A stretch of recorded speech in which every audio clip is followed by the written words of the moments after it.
Assalamualaikum warahmatullahi wabarakatuh. Selamat pagi. Saya dari Holfildas Maputra dengan NIM 2305017 akan membawakan materi tentang gerak peluru. Yang pertama ada abstrak. Dalam dasar teori ini, gerak proyektil didefinisikan sebagai gerak suatu benda yang diberi percepatan awal dan mengikuti lintasan yang sepenuhnya dipengaruhi oleh percepatan gravitasi dalam sumbu vertikal dan hambatan udara yang sumbu horizontal. Fenomena ini sering terjadi ketika objek ini ditambahkan atau dilontarkan dari tanah ke udara. Melalui Path Projectile Motion Simulation, praktikum ini menggunakan alat bantu interaktif untuk memvisualisasikan konsep jarak peluru berbagai langkah, termaksud mengatur kondisi dan mengamati dampak perubahan percepatan awal dan gerak lintasan atau gerak peluru. Di sini ada kata kunci yaitu gerak peluru, percepatan awal, waktu di udara, lintasan peluru, dasar teori, dan percepatan gravitasi. Selanjutnya ada latar belakang pada gerak peluru, yaitu gerak peluru adalah salah satu aspek penting fisika yang berkaitan dengan pergerakan benda yang diberi percepatan awal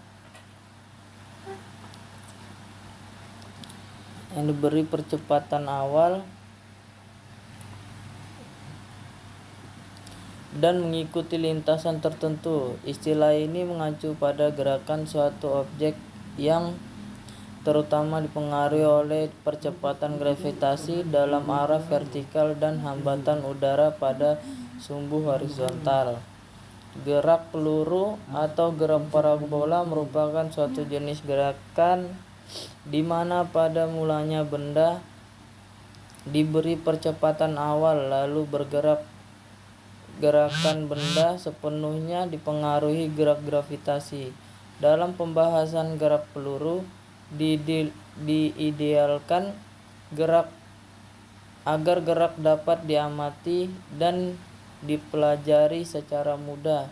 Diperlukan pengabaian dan gaya gesek udara, bentuk lingkungan bumi, maupun gaya lain yang dapat mempengaruhi benda, sehingga gerak peluru hanya dipengaruhi oleh gaya berat dan gaya gravitasi. Selanjutnya ada tujuan, yaitu 1. Memahami dan mendeskripsikan gerak peluru dengan baik. 2. Memahami hubungan antara peluru di udara dengan kecepatan awal. Dan 3. Memahami hubungan antara kondisi awal dengan lintasan peluru. Dan selanjutnya di sini ada 3 permasalahan, yaitu 1. Bagaimana memahami dan mendeskripsikan gerak peluru dengan baik.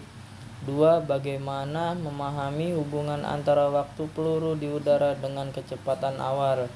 Dan 3. Bagaimana memahami antara kondisi awal dengan lintasan peluru. Selanjutnya kita masuk di dasar teori pada gerak peluru.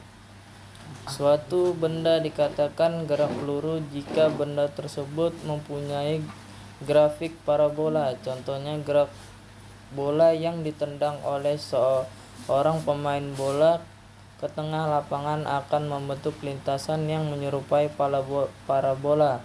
Seperti contoh sebelumnya, memperlibatkan lintasan bola yang ditendang miring sudut tertentu sehingga menyerupai parabola. Pada sumbu X horizontal, F(O(x) tidak dipengaruhi oleh percepatan sehingga terjadi gerak lurus beraturan atau biasa disebut dengan GLB. Maka berlaku hubungan Vx sama dengan Fo cos dan X sama dengan FO cos sin theta. Ya, di sini masih lanjutannya dasar teori gerak peluru. Gerak proyektil didefinisikan sebagai gerak suatu benda yang diberi percepatan awal kemudian menempuh lintasan yang arahnya sepenuhnya dipengaruhi percepatan gravitasi pada sumbu vertikal dan hambatan udara. Pada sumbu horizontal, Young atau Friedman 2002. Gerakan ini banyak dijumpai pada objek-objek yang ditambahkan atau dilontarkan dari tanah ke udara maupun sebaliknya. Di sini ada contoh gambar pada gerak peluru.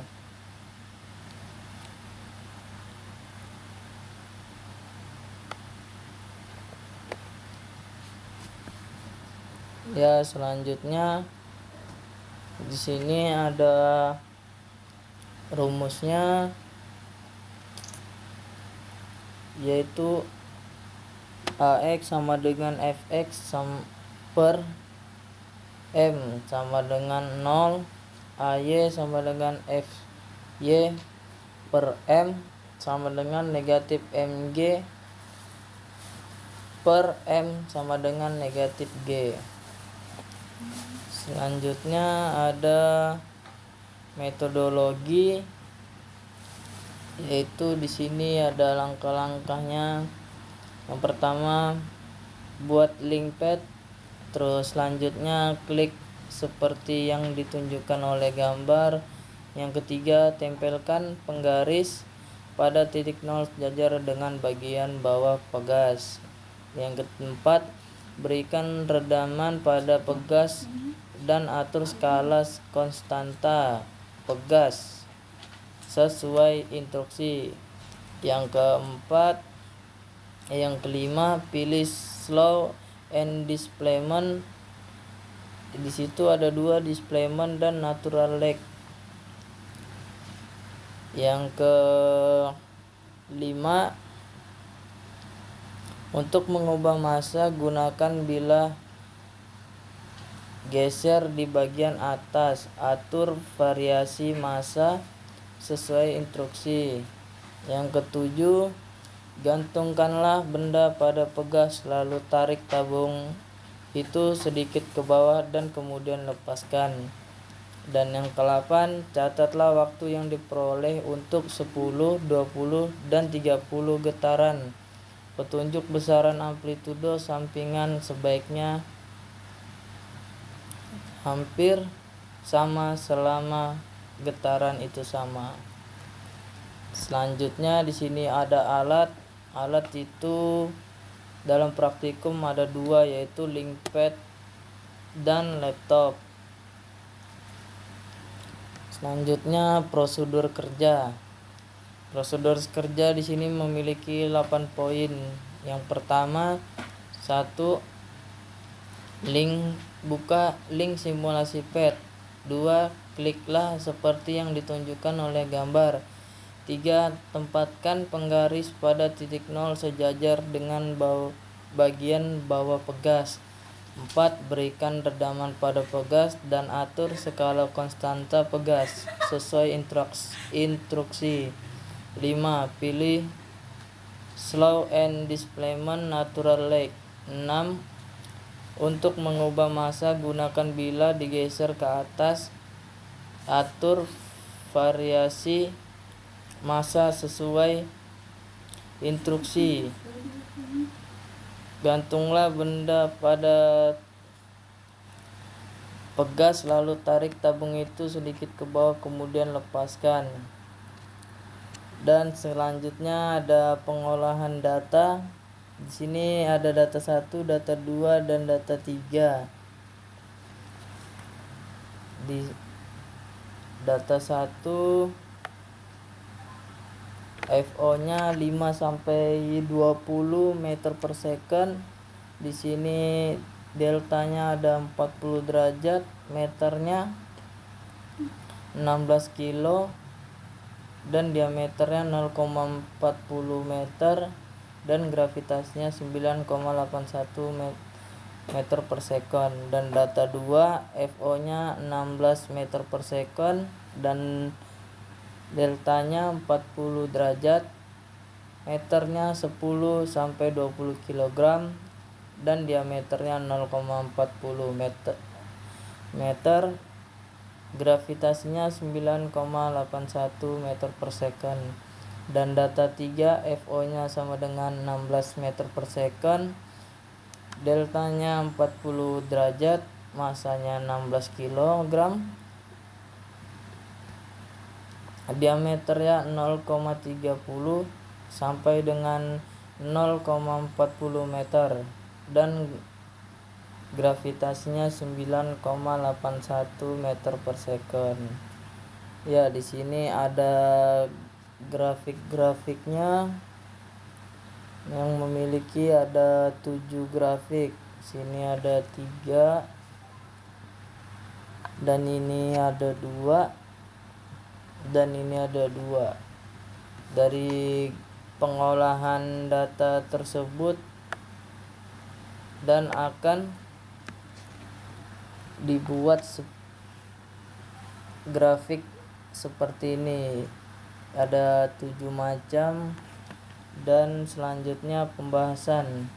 Berdasarkan praktikum yang dilakukan tentang gerak peluru menggunakan simulasi PET yang dilakukan dengan beberapa percobaan dengan 3 data yang berbeda. Percobaan pertama, merubah percepatan awal gerak peluru dari 5 sampai 20 meter per second dengan sudut 40 derajat, diameter 0,4 dan gravitasi 9,81 meter per second dan masanya 16 kg. Setelah 20 berpengaruh terhadap waktu yang diperlukan untuk semakin lama. Dan percobaan kedua, mengubah massa dari 10 hingga 20 kg dengan percepatan awal sudut massa dan diameter peluru yang sudah ditentukan bahwa massa tersebut tidak berpengaruh apa-apa pada waktu peluru di udara. Dan percobaan ketiga, mengubah diameter 0,30 sampai 0,40 meter. Hasil yang didapatkan, diameter peluru tidak berpengaruh terhadap waktu. Yang selanjutnya, kesimpulan dan saran.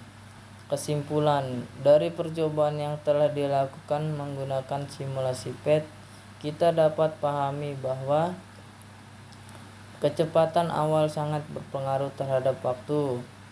Yang kedua, massa tidak berpengaruh terhadap waktu. Dan yang ketiga, diameter peluru berpengaruh terhadap jarak dan waktu. Dan 4, kecepatan awal berbanding lurus dengan waktu di udara. Selanjutnya ada saran dari saya, yaitu 1. Pada saat melakukan percobaan PET pada simulator maupun perhitungan harus teliti agar mendapatkan hasil yang sesuai. Dan yang kedua, sebelum melakukan praktikum sebaiknya membaca modul dan mempelajari modul tersebut. Dan yang ketiga, datang tepat waktu dan sesuai dengan jadwal yang disepakati bersama dengan penguji. Oke, sekian dari saya. Mohon maaf jika ada salah kata atau laporan saya ini kurang lengkap, mohon dimaafkan. Assalamualaikum warahmatullahi wabarakatuh dan selamat pagi.